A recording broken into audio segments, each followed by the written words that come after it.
अच्छा, कुछ होते हैं जो कभी बाज नहीं आते अपनी हरकतों से, जो अपनी पाक नापाक हरकतों से न बाज आते हैं, न बाज आए हैं, न शायद भविष्य में ऐसा कुछ उनके अंदर सुधार होने वाला है। उनमें से एक हमारा पड़ोसी देश है पाकिस्तान। दोस्तों, आए दिन वो किसी न किसी से उलझा हुआ ही रहता है। उसे हर कोई किसी से परेशानी रहती है, कभी भारत से रहती है, कभी अफ़गानिस्तान से रहती है, कभी किसी और से रहती है।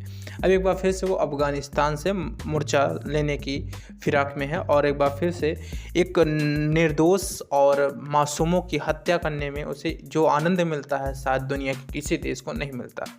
एक बार फिर से उसने वही बचकाना हरकत की जिसने पुलवामा में अटैक करवा कर किया था। जी हाँ, पाकिस्तान हवाई हमलों में बुधवार को काबुल और कंधार में 15 अफगान नागरिक मारे गए, जिसमें से 100 से ज़्यादा घायल हो गए थे, जिसके बाद अफगानिस्तान ने बॉर्डर पर टैंक भेजे थे। इससे पहले पाकिस्तान सुरक्षा बलों और अफगान तालिबान के बीच मंगलवार रात को झड़प हुई थी।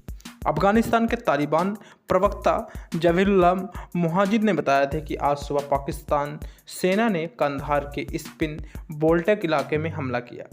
ऐसे में पाकिस्तानी के मीडिया ने कहा कि सुरक्षा बलों ने बलूचिस्तान बॉर्डर पर अफगान तालिबान के हमलों को नाकाम कर दिया, जिसमें तालिबान के लगभग 15 से 20 मेंबर मारे गए। देखो भैया, इनकी पुरानी गुणगान है।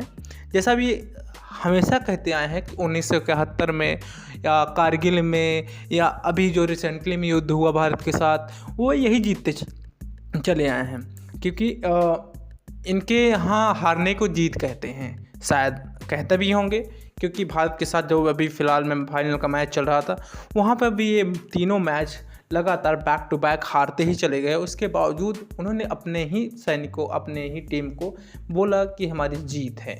तो उनके यहाँ शायद हार जाने को ही जीत कहते हैं, क्योंकि वो किसी से जीत तो पाते नहीं हैं, वो अपने हार में ही जीत को देखते रहते हैं। इस वजह से पाकिस्तान की एक ऐसी भी हरकत है, क्योंकि उन्होंने पाकिस्तान लगातार राफेल गिराने का इशारा दिया और अपने मीडिया में यही फैलाया कि हमने भारत के कई राफेल गिराए, बट आज तक उसकी कोई पुष्टि नहीं दे पाया है, ना उसकी कोई प्रमाणित कर पाया है पाकिस्तान। एक बार फिर से वही हरकत किया अफ़गानिस्तान के साथ ही। थोड़ी जो बहुत युद्ध के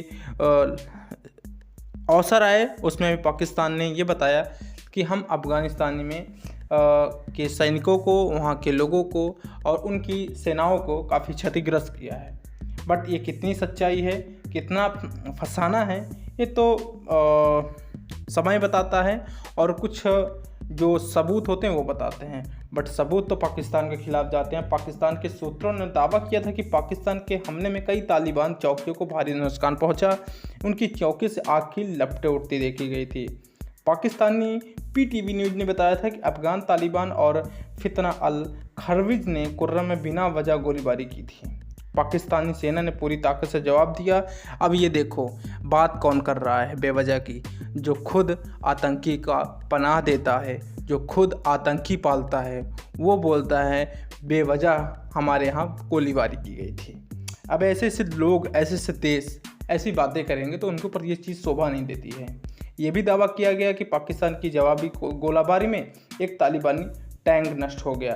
पहले तो इन्होंने राफेल को नष्ट किया, अब इन्होंने तालिबान के टैंक को नष्ट कर दिया। अबे चलो ना, तुमसे तो कुछ होता नहीं है। मैं मतलब कि अपने ही गुणगान गाए जाते हो, जिसमें हमलावर अपने ही चौकियाँ छोड़कर इलाके से भागने मजबूर हो गए।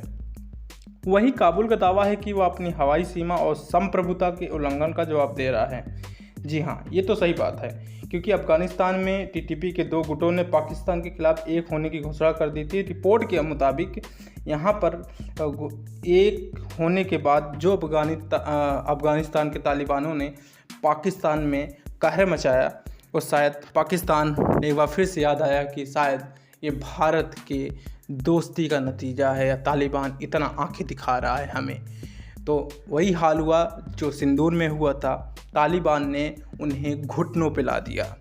एक छोटा सा तालिबान यहाँ पर पाकिस्तान को नाको चने जबवा दिया है। तो ये भारत से युद्ध करने की किस सोच से बात करते हैं, आज तक किसी मुद्दे पर मुझे नहीं समझ में आया, किसी भारतीय को नहीं समझ में आता है। लेकिन उम्मीद करते हैं कि आगे भी तालिबान ऐसे इनके चीथड़े उड़ाता रहेगा और ऐसे ही हम आपको नए नए खबर देते रहेंगे। चैनल पर पहली बार आए चैनल को सब्सक्राइब करके बेल आइकन को प्रेस कर लीजिए।